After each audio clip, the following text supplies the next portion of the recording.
Alô, você meu amigo, você minha amiga, muito obrigado por você já estar aqui comigo, dando essa audiência, dando esse apoio aqui nas nossas redes sociais.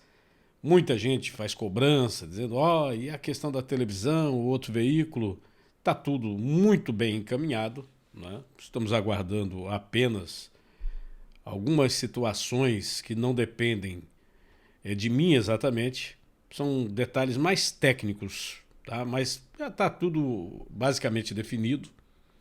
Eu já tenho até pessoal meu trabalhando nisso e acho que em breve eu poderei dar uma boa notícia a todos vocês, até porque essa é uma das principais cobranças. Mas eu queria, ao mesmo tempo de agradecer o apoio, né, de que vocês estão dando aí nas nossas redes sociais, mas também lembrar do nosso site, tá certo? O cardinal.com.br. E por quê? Porque se você quer dar uma mão aí, uma força pra gente, muito melhor do que o YouTube, muito melhor que Facebook, Instagram, né? Se você puder colocar aí nos favoritos o nosso site, é muito importante, tá? Coloca aí nos favoritos, no seu navegador. Por exemplo, no celular, se você botar no seu navegador do celular, favoritar, sempre que a gente fizer uma postagem, o seu navegador já vai lhe sugerir, né? Entrar aí. E são muitas situações, algumas que eu não coloco diretamente nas redes sociais e às vezes eu só chamo nas redes sociais para o site. E tudo está lá dentro do site, todas as informações. Você vê aqui ó, essa confusão que aconteceu no jogo de ontem do Sport Fortaleza, né? Confusão do tamanho de um trem que ocorreu num bar recém-inaugurado. O pessoal, inclusive, reclamando muito dos preços, né? Pra ter uma ideia, estão falando que um caldinho lá é R$ 26. Caldinho, R$ 26. Galeto, R$ 110. E a informação que gastaram mais de 10 milhões de reais para fazer esse restaurante, que seria um dos principais restaurantes da rede, tá? Que é daquele jogador, né, o Hulk, o nosso querido Hulk paraibano, né? Mas eu também botei aqui as cacetadas que o presidente deu na troca de ministros e o caos que tomou conta de Porto de Galinhas nas últimas horas. E é exatamente sobre esse assunto, né, que eu vou comentar, até porque é um dos assuntos, desde o programa de ontem, dos mais comentados nas nossas redes sociais. Aliás, em Pernambuco é o assunto mais comentado e saiu do estado, né? E foi para outros estados, pessoal falando, familiares também de pessoas que estão aqui no nosso estado, que estão hospedadas, as pessoas que estão hospedadas em resorts, em Porto de Galinha, comentando, né? Gente querendo sair, gente querendo sair. A gente tem as informações, inclusive, de que algumas operadoras de turismo receberam pedidos para troca de hotéis. O pessoal não quer nem saber. Falar, não, eu quero sair daqui, quero ir para outro lugar. Aí o pessoal está colocando no Cabo Santo Agostinho, né? Ali na Enseada. Está colocando em Tamandaré. Tem gente que está indo para Maragogi. Maragogi, que já é o estado de Alagoas. Muita gente também solicitou para vir para o Recife, né? Para a capital, porque não aguenta o problema em Porto de Galinha. Fechou o comércio, né? Hoje pela manhã, o pessoal não conseguia sequer comprar um pão, manteiga e café. Se hospedou em alguma pousada, né, que não tivesse condições de café e tal, estava numa situação difícil. O comércio, grande parte, fechou por conta das manifestações após a morte daquela criança. E eu já tinha comentado com vocês que esta situação é uma situação que não vinha de agora. O governo agora está dizendo que é coisa de traficante e é mesmo. Né? Nós temos um problema sério do tráfico, o pessoal está comentando aqui conosco aqui. Inclusive o pessoal comentando que o problema sério do tráfico está ligado também ao turismo. Infelizmente, eu vi aqui um comentário da Roberta no nosso Twitter e muita gente está compartilhando o comentário dela, né, sobre a questão do tráfico. Porque tem a questão do tráfico, da própria miséria, né, mas tem a questão do cidadão, da cidadã, cheio de recursos, cheio de dinheiro, que vai para local turístico e chega lá e quer algum tipo de droga. Infelizmente, isso acontece direto. As pessoas que fizeram esse tipo de comentário têm razão. Eu ontem, aqui no nosso programa, eu falei sobre um jargão que eu utilizo há muito tempo. Operação Cavalo do Cão, muita gente até comentou sobre isso, né? Que seria a Vespa, seria alguma coisa bíblica, Cavaleiro do Apocalipse. Era um termo utilizado por policiais antigos sobre operações não autorizadas. Operações não autorizadas. Ou seja, o policial, ele, usando do seu próprio senso, resolve realizar um ato. E, muitas das vezes, nesse ato, há consequências. E qual é o tipo de consequência? Muitas das vezes, nesse ato, uma vítima inocente, como é o caso dessa menina, né, de apenas 6 anos. Há uma vítima inocente. E isso não vem de agora. Já vem de, muito tempo. Antes um pouquinho de fechar tudo na pandemia, as escolas funcionando. No litoral sul, ali, Ipojuca e Cabo de Santo Agostinho, nós tivemos 3 crianças que foram atingidas por balas perdidas. Isso no litoral sul, Cabo de Santo Agostinho e Ipojuca. Os casos foram denunciados, eu inclusive naquela época eu estava fazendo programa em emissora aberta, fiz a denúncia, cobrei, chegaram imagens que numa comunidade, por exemplo, do Cabo, houve um toque de recolher e os caras começaram a dar tiro, acertaram a criança. O que eu chamei a atenção é que a polícia, infelizmente, não tinha prendido o autor do disparo. Não prendeu. Não prendeu.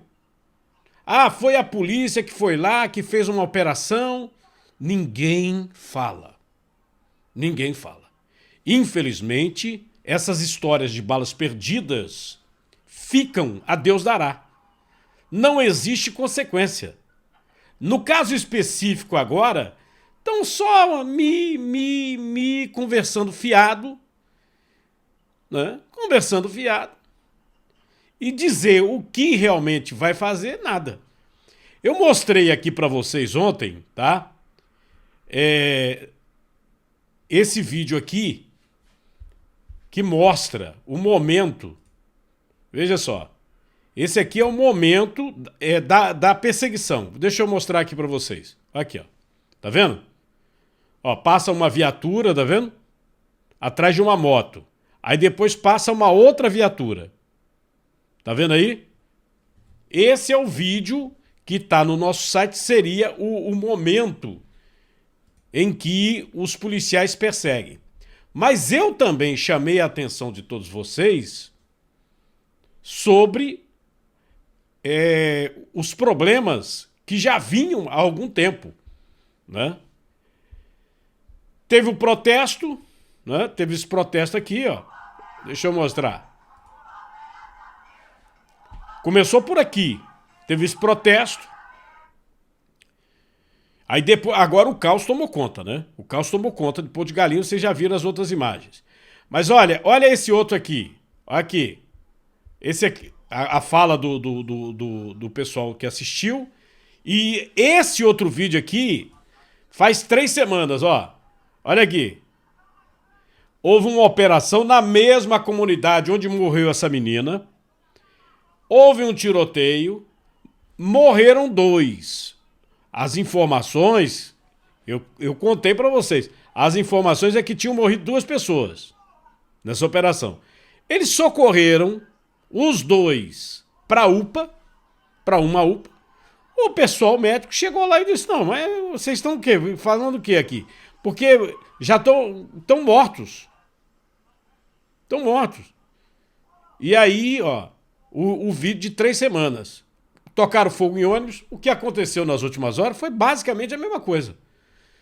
Esse caso aqui, disseram, não, nós apreendemos 3 pessoas que estariam ligadas. Sim. Teve consequência? Resolveram? Pelo jeito não, tá?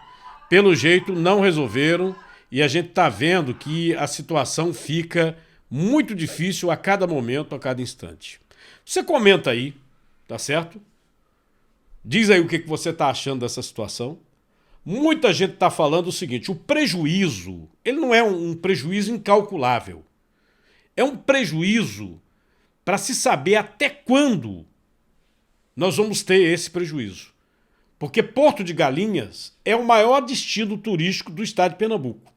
Você tem Fernando de Noronha, evidentemente, você tem Fernando de Noronha, mas Porto de Galinhas é o maior destino.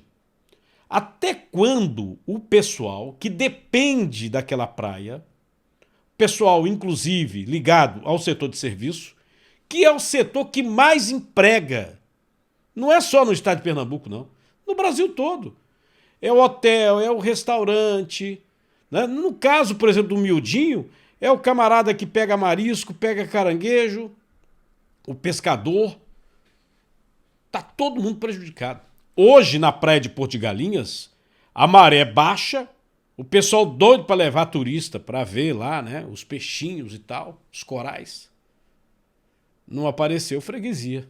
Quem vai entrar no meio de uma miséria dessa? Tá? Nós temos aqui algumas manchetes e eu vou compartilhar com vocês também a tela aqui para mostrar. Tá? São manchetes dos veículos aqui de Pernambuco, ó. O secretário de Defesa Social, Humberto Freire, está dizendo: traficantes estão se aproveitando da tragédia, tá? Sobre a morte da menina baleada. Desde quarta, dia 30, dia que Heloísa foi atingida durante a ação da PM, protestos têm sido registrados, ruas foram bloqueadas, veículos incendiados. Comércio não abriu as portas pelo 2º dia, nessa sexta-feira, 1º de abril. Outra manchete: cenário de guerra e os turistas apavorados, diz dono de pousada em Porto de Galinhas após atos de vandalismo e bloqueio de ruas. Comércio não abriu as portas nesta sexta, pelo 2º dia seguido. Protestos ocorrem desde a quarta-feira devido à morte da menina de 6 anos. Essa manchete também, ó. Trabalhadores, passageiros que circulam entre Recife e Porto de Galinhas relatam medo. Protestos têm sido realizados no litoral sul após a morte da menina. Outra manchete: protestos, atos de vandalismo são registrados em Porto de Galinhas após a morte da menina de 6 anos. Né? E o Estado enviou policiais para reforçar a segurança em Porto de Galinhas após a morte da menina. Olha, veja só, eu várias vezes conversei em nível de governo sobre a questão de segurança pública, até porque eu durante muitos anos fiz programas sobre essa questão. Então, tive várias conversas sobre a questão de segurança. Quando eu falei sobre a questão da Operação Cavalo do Cão, eu me referi a uma reportagem que eu fiz na época do governo Arraes com o Marcelo Rezende. O Marcelo Rezende, na época, estava fazendo uma matéria para a Rede Globo, para o programa Fantástico. Era governo Arraes. E havia muitas denúncias sobre o que chama de segunda seção da Polícia Militar. Falava-se que estavam matando, fazendo e acontecendo, que seria uma força destinada a investigar a própria polícia, porque a P2, você que é militar, você sabe, a P2 investiga situações de dentro da polícia. Mas essa P2 estava extrapolando e estaria fazendo investigação. Você sabe que investigação é coisa para a Polícia Civil, né? Polícia Judiciária, Polícia Civil, Polícia Federal, não é para a Polícia Militar. A Polícia Militar é policiamento ostensivo. E como a polícia militar tinha essa situação de investigar os seus policiais, não sei, esbarrou em alguma coisa. Sei que o governador extinguiu a segunda sessão, e assim, né? O doutor Arraes extinguiu naquela época, mas bota entre aspas, porque não tem corporação que viva sem um órgão de corregedoria. Naquela época, essa P2 é como se fosse um órgão de corregedoria, investigava a própria polícia militar, tá? Não tem, então só muda de nome. Hoje, por exemplo, as secretarias de defesa social ou de segurança pública, dependendo do estado, mude o nome, tem uma base de corregedoria única para evitar interferência, o corporativismo, né? Naquela época do Marcelo Rezende, quando ele fez e usou um jargão que eu utilizo,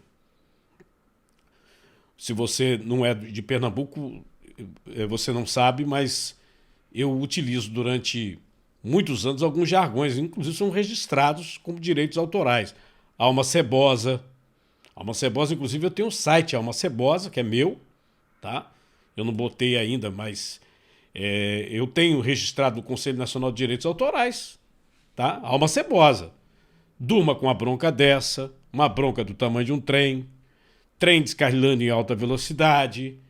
Esse negócio da Operação Cavalo do Cão, quando o Marcelo Rezende ouviu, ele falou: o que é isso, Operação Cavalo do Cão? Eu falei: é a operação não autorizada. A gente usa aqui, que é um termo que alguns policiais cunharam aqui no estado. E ele usou no Fantástico o termo, o Marcelo Rezende. Na época era Fantástico, né? Depois ele passou para a Record e apresentou um programa, foi quando faleceu, né? De um câncer, tá? E aí o Marcelo Rezende, ele esteve comigo numa delegacia de plantão e ele ficou assim, abismado com uma situação que ele viu. Coincidência ou não, no dia em que nós estávamos nessa delegacia e eu o acompanhava, porque eu fazia reportagem também na rua naquela época, apareceu uma prisão no bairro de Santo Amaro efetuada por policiais militares. Uma prisão. Era uma delegada plantonista. E aí, 2 quilos de maconha, a delegada é evidente que, por apresentação, autua em flagrante e manda para a justiça, né? Você sabe o que é a apresentação. O policial, ele diz: olha, peguei com a droga. Ele está apresentando o cara na delegacia.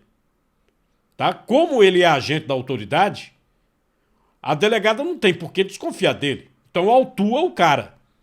Só que o sujeito, na frente da equipe da TV Globo, na frente da delegada e na frente dos policiais, disse que era um forjado.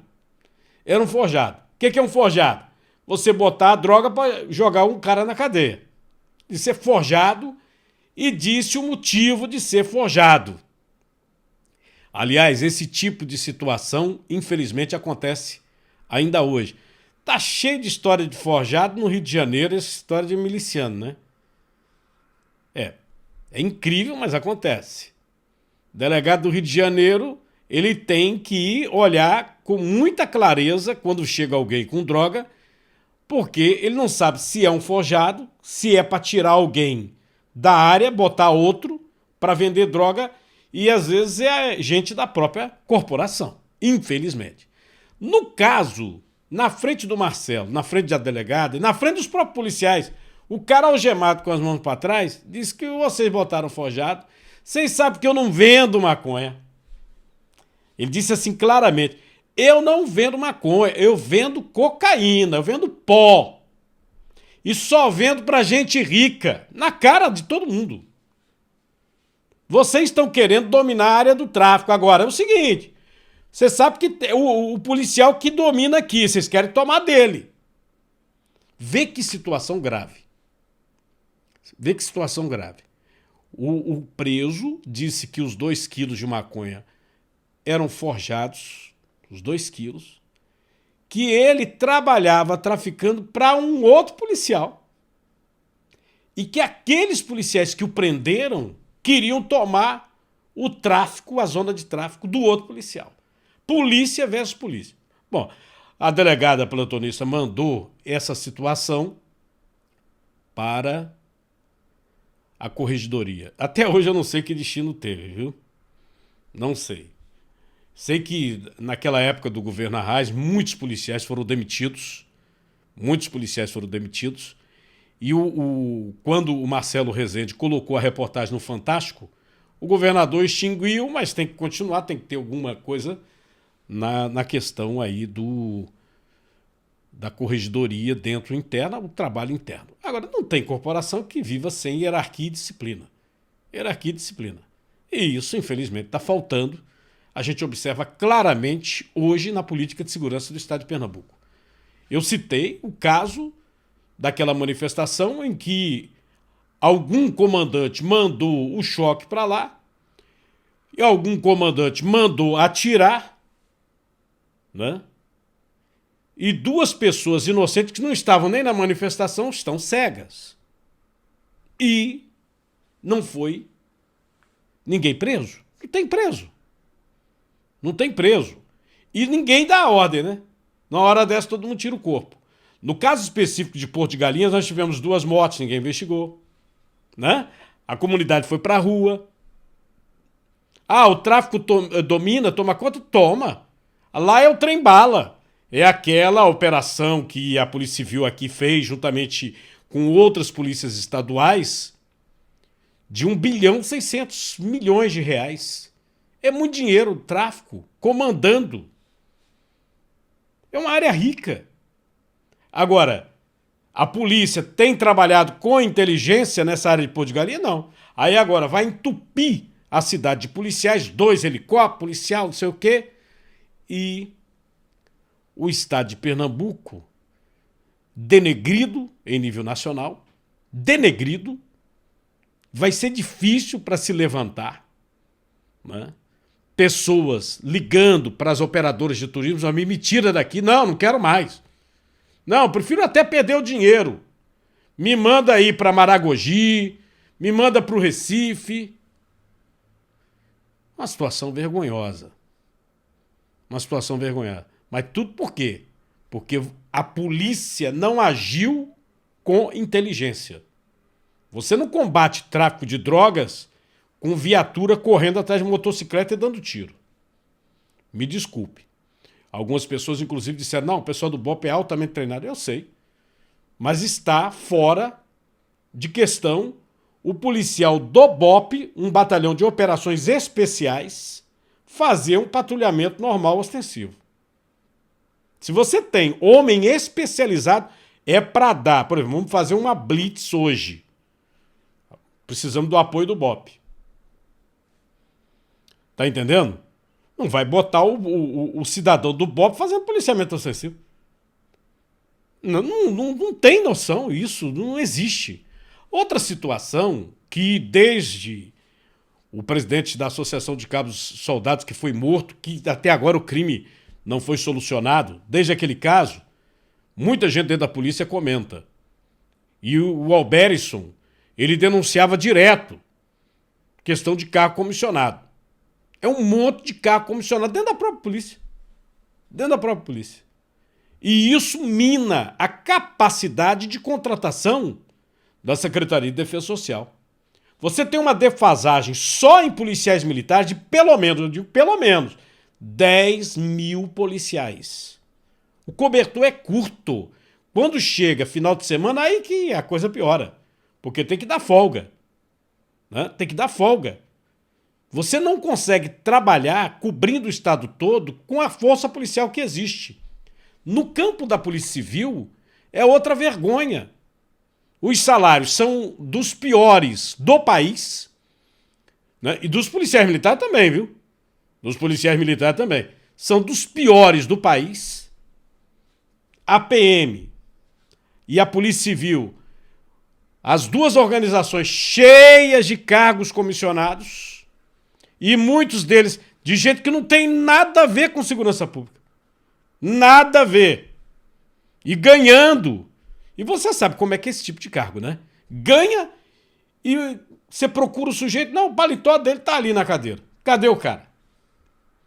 Isso é uma coisa do Brasil. Infelizmente, acontece em todo canto. Então você não tem gente suficiente e você não tem apuração suficiente. Todo dia você tem morte. Todo santo dia. Uma média de 10 por dia. E você não consegue esclarecer nenhum crime por dia. Se esclarecer todo dia para mandar para o Poder Judiciário.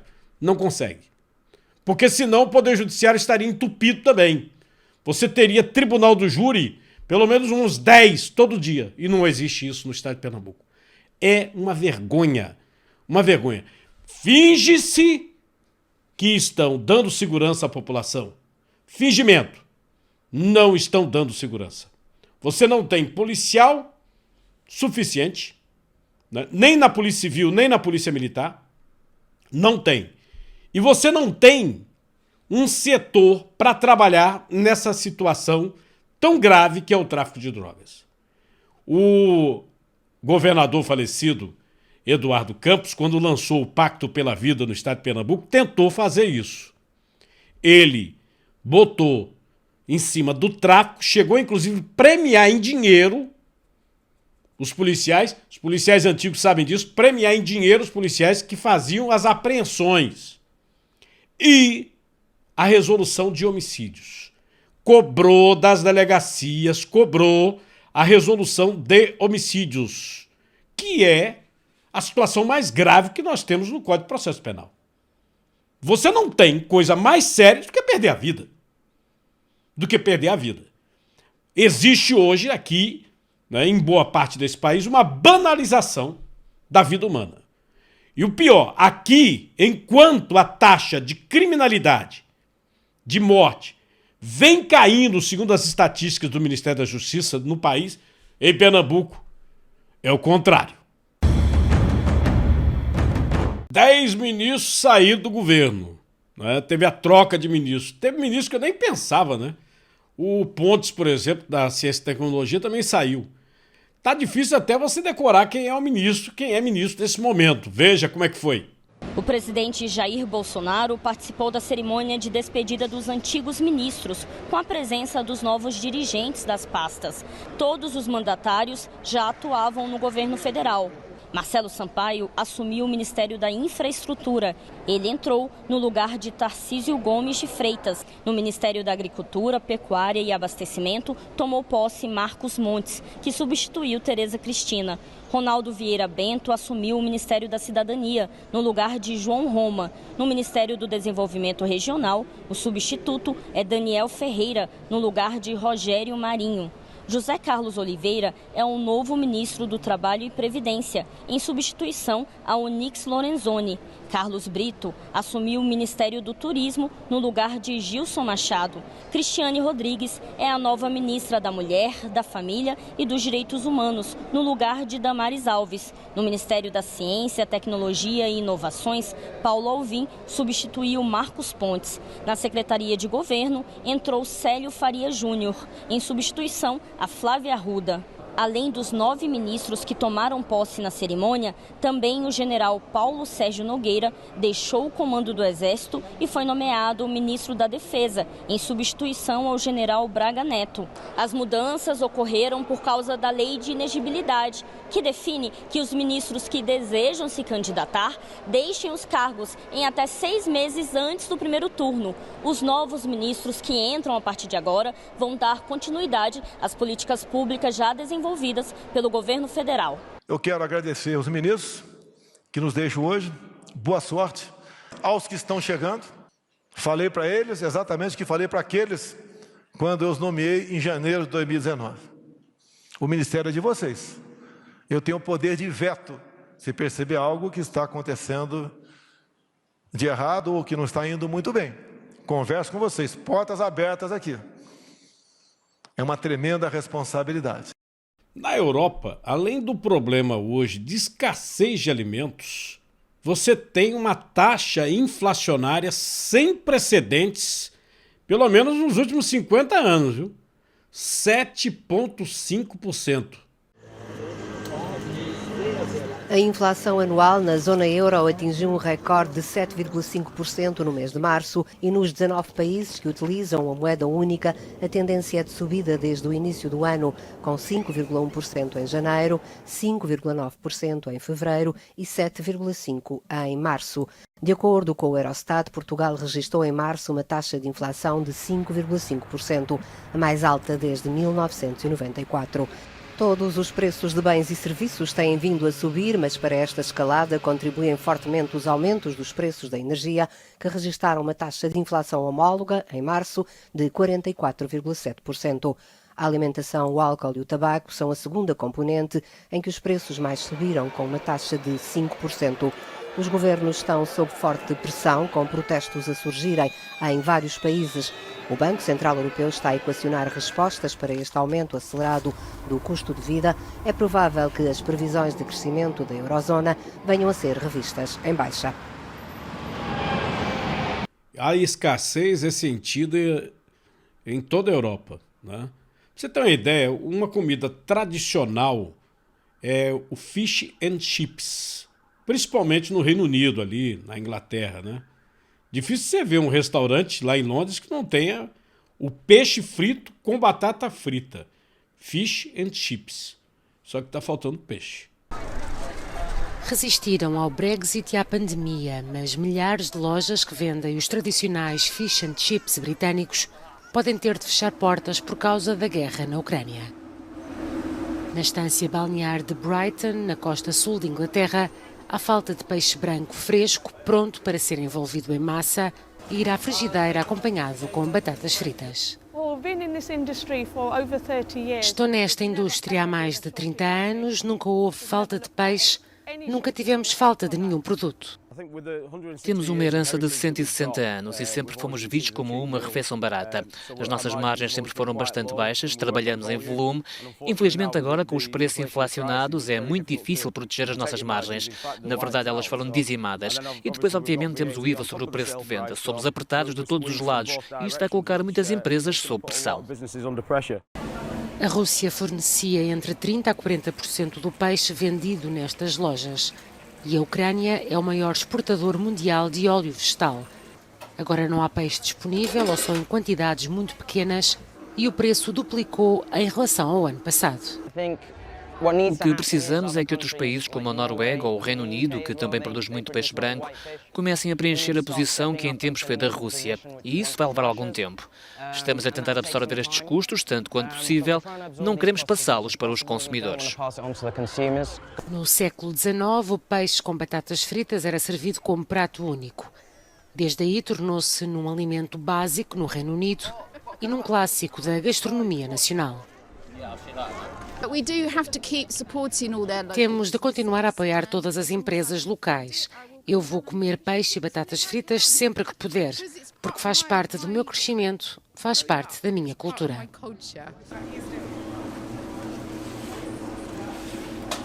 E voltando ao Brasil, por aqui vai ter a antecipação neste mês da primeira parcela do 13º para aposentados e pensionistas. O pagamento do 13º para aposentados e pensionistas do INSS será feito em 2 parcelas. A primeira metade vai ser paga a partir de 25 de abril, junto com o benefício do mês. A segunda parcela será paga na competência de maio, também a partir do dia 25. Normalmente, o 13º para esse público é pago nos meses de agosto e novembro. Mais de 30 milhões de pessoas serão beneficiadas. O objetivo da antecipação é amenizar os reflexos econômicos causados pela pandemia de Covid-19. Ao todo, a medida deve injetar cerca de 56 bilhões e 700 milhões de reais na economia do país. A maioria deles aqui vem passando necessidade, né? Medicação, plano de saúde deles, que muito aqui até perderam. E está chegando uma boa hora. Uma sugestão é usar o dinheiro com gastos prioritários, como água, luz, gás e alimentação. É tirar as pessoas do sufoco, daquela situação muito difícil. Agora, as pessoas não quer dizer necessariamente que é para consumir. Agora, se elas estão endividadas, seria também mais ou menos parecido com a do FGTS, que é utilizar para pagar a dívida. Também é importante tomar cuidado com os golpes, muito comuns nesse tipo de situação. A gente recomenda que quando ele for receber no banco, ele vá acompanhado de um filho, ou de um neto, ou de uma pessoa de confiança para não cair em golpe. Enquanto a Casa Branca, o presidente Biden, diz que o Putin está isolado, vem uma pesquisa e mostra que a popularidade do presidente russo aumentou. Cerca de 83% dos russos aprovam a ação do presidente Vladimir Putin, um índice 12% maior do que o registrado em fevereiro. A pesquisa publicada nesta quinta-feira pelo Instituto Independente Russo Levada foi a primeira desde o início do conflito com a Ucrânia. Apenas 15% dos russos dizem que não aprovam a ação do presidente e 2% não têm opinião. Vladimir Putin justificou a ofensiva militar russa contra a Ucrânia acusando o vizinho de ter organizado um genocídio da população de língua russa e de servir de trampolim para a OTAN.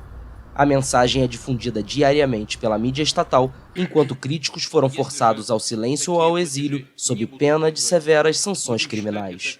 Também nesta quinta, o Kremlin indicou que é preocupante que os Estados Unidos não entendam como funciona o governo russo. A declaração vem como resposta às afirmações ocidentais de que os conselheiros de Putin mentem para o chefe de Estado. Funcionários dos serviços de inteligência britânico e americano afirmaram na quarta-feira que o presidente russo está sendo enganado por assessores que têm medo de contar a verdade sobre a estratégia frustrada na Ucrânia. Em Washington, o presidente dos Estados Unidos, Joe Biden, foi questionado sobre o assunto. Há muita especulação, mas ele parece estar, não estou dizendo isso com certeza, ele parece estar se isolando, e há alguma indicação de que ele demitiu ou colocou em prisão domiciliar alguns de seus conselheiros. Mas não quero apostar muito nisso neste momento, porque não temos muitas evidências concretas.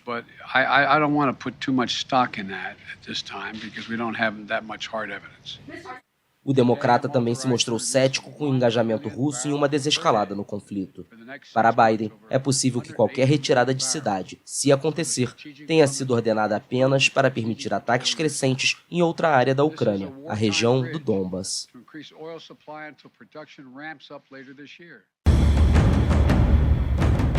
Eu acompanhei aqui nas redes sociais da Prefeitura do Recife essa boa notícia, né? A Prefeitura dizendo que são 10 dias consecutivos. Deixa eu ler só a postagem aqui. Registramos 10 dias consecutivos sem mortes por Covid-19 na cidade. A melhor marca desde o início da pandemia. E não tem mistério, isso é resultado do maior número de pessoas vacinadas, testagem, máscara no rosto e distanciamento, diz a postagem da Prefeitura do Recife. Outra postagem também sobre o mesmo assunto, já dizendo que são 20 dias. 20 dias sem mortes. Tá vendo aqui, ó? Sem mortes por Covid em 20 dias de março e com atendimentos em queda, Recife desmobiliza leitos. A decisão foi possível, de acordo com a Prefeitura do Recife, graças à queda dos indicadores da pandemia. Bom, então deixa eu vir aqui para o boletim oficial. Até porque, como se fala na internet hoje, né? Você tem que ter muito cuidado com a palestrinha que vai dar, né? Porque nas redes sociais você consegue apurar tudo, né? Aqui, ó. Esse aqui é o boletim, o último publicado completo do dia 31 de março. Né? Do dia 31 de março. Ou seja, a informação da Prefeitura do Recife e vários sites pegaram essa informação e publicaram de mídia oficial, de jornais, inclusive, né? E aí eu venho aqui, no dia 31, confirmados 11 óbitos. 4 masculinos, 7 femininos. E não é que eu vejo aqui Recife 5, você tá vendo aí, não? Tá dando pra ver? Recife 5. Ué.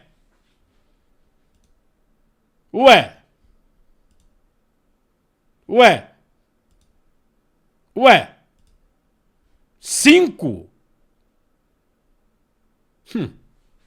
Nesse mesmo boletim está a morte de uma idosa de 82 anos na subvariante BA2, ó. Aqui, ó. Tá aqui. Né? Que confirma aqui a morte desta pessoa na subvariante BA2. Mas eu, no mesmo boletim, vejo que Recife teve 5 óbitos. 5 óbitos, tá vendo? 5 óbitos. Então, não combinaram com o prefeito João Campos, né? Porque ele anunciou que não tinha morte e o boletim traz 5. Tem que combinar melhor essa palestra, viu? Tem que combinar melhor essa palestra, porque senão fica chato. Feio, né? Feio. Queria agradecer a presença de vocês no nosso programa. Muito obrigado. Um bom final de semana, um bom dia.